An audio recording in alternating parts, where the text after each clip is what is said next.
ಮಾರಿಗಲ್ಲು Z5ನ ಮೂರನೇ ಸೀರೀಸ್. ಅಯ್ಯನ ಮನೆ ಮತ್ತು ಶೋಧ ಸೀರೀಸ್ಗಳು ತುಂಬ ಇಂಟ್ರೆಸ್ಟಿಂಗ್ ಆಗಿದ್ದು ಮತ್ತು ಜನರಿಂದ ಒಳ್ಳೆ ರೆಸ್ಪಾನ್ಸ್ನ ಪಡ್ಕೊಂಡಿದ್ದು. ಇದೀಗ ಮಾರಿಗಲ್ಲು ಸೀರೀಸ್ನ ಟ್ರೈಲರ್ ಬಿಡುಗಡೆ ಆಗಿದ್ದು ಕತೆ ತುಂಬ ಇಂಟ್ರೆಸ್ಟಿಂಗ್ ಆಗಿ ಎಂಗೇಜಿಂಗ್ ಆಗಿ ಹೊಸ ರೀತಿ ಕಾಣಿಸ್ತಾ ಇದೆ. PRK ಪ್ರೊಡಕ್ಷನ್ ಬ್ಯಾನರ್ ಅಡಿಯಲ್ಲಿ ಈ ಸೀರೀಸ್ ಮೂಡ್ ಬಂದಿದೆ. ಸೊ ಇವತ್ತು ನಾನು ನೋಡಿದ್ದು ಮಾರಿಗಲ್ಲು ಸೀರೀಸ್ನ ಟ್ರೈಲರ್ ಬಿಡೋದಕ್ಕೂ ಮುಂಚೆ ಟೀಸರ್ ಥರ ಒಂದು ಗ್ಲಿಮ್ಸ್ ಬಿಟ್ಟಿದ್ರು. ಅದರಲ್ಲಿ ಇದರ ಕಥೆಯ ಪ್ಲಾಟ್ ಬಗ್ಗೆ ಇಂಟ್ರಡಕ್ಷನ್ ಕೊಟ್ಟಿದ್ರು.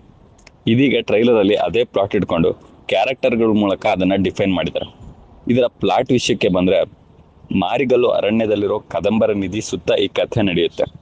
ಅಲ್ಲಿನ ಒಂದಿಷ್ಟು ಸ್ನೇಹಿತರಿಗೆ ಈ ನಿಧಿ ಬಗ್ಗೆ ತಿಳಿದು ಅದನ್ನು ಹುಡುಕೋಕೆ ಹೋದಾಗ ಅಲ್ಲಿ ಏನೇನು ಘಟನೆಗಳು ನಡೆಯುತ್ತೆ ಅನ್ನೋದೇ ಸೀರೀಸ್.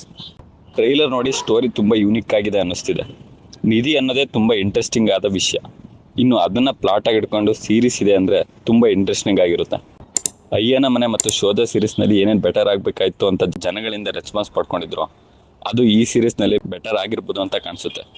ಈ ಸೀರೀಸ್ನ ಮತ್ಸ್ಯಗಂಧ ಮತ್ತು ಅವನಿರಬೇಕಿತ್ತು ಸಿನಿಮಾಗಳ ಖ್ಯಾತಿಯ ದೇವರಾಜ್ ಪೂಜಾರಿ ಅವರು ಬರೆದು ಡೈರೆಕ್ಟ್ ಮಾಡಿದ್ದಾರೆ. ಇನ್ನು ಈ ಸೀರೀಸ್ನಲ್ಲಿ ರಂಗಾಯಣ ರಘು, ಗೋಪಾಲಕೃಷ್ಣ ದೇಶಪಾಂಡೆ, ಪ್ರವೀಣ್ ತೇಜ್, ನೀನಾದ್ ರಿತ್ಸಾ, ಪ್ರಶಾಂತ್ ಸಿದ್ದಿ, AS ಸೂರಜ್ ಹೀಗೆ ಅನೇಕ ಕಲಾವಿದರು ಅಭಿನಯಿಸಿದ್ದಾರೆ. ಕೆಲವೊಂದು ಫ್ರೇಮ್ಗಳು ಮತ್ತು ಗೋಪಾಲಕೃಷ್ಣ ದೇಶಪಾಂಡೆ ಅವರ ಪಾತ್ರ ಕಾಂತಾರ ಸಿನಿಮಾನ ನೆನಪಿಸಿದ್ದಂತೂ ನಿಜ. ಮೇಕಿಂಗ್ ವೈಸ್ ಸಿನಿಮಾ ತುಂಬ ಚೆನ್ನಾಗಿ ಮೂಡ್ ಬಂದಿದೆ. ಇದೇ ಅಕ್ಟೋಬರ್ 31ಕ್ಕೆ ಈ ಸೀರೀಸ್ ರಿಲೀಸ್ ಆಗ್ತಾ ಇದ್ದು ಕಾದು ನೋಡಬೇಕು ಸೀರೀಸ್ ಹೇಗೆ ಮೂಡ್ ಬಂದಿದೆ ಅಂತ. ಸೊ ಇದಿಷ್ಟು ಇವತ್ತು ನಾನು ನೋಡಿದ್ದು ಮಾರಿಗಲ್ಲು ಸೀರೀಸ್ನ ಟ್ರೈಲರ್ ಬಗ್ಗೆ. ವಿಡಿಯೋ ಇಷ್ಟ ಆದರೆ ಮಾತ್ರ ಲೈಕ್ ಮಾಡಿ, ಸಬ್ಸ್ಕ್ರೈಬ್ ಮಾಡಿ, ಸಪೋರ್ಟ್ ಮಾಡಿ. Thank you. See you soon.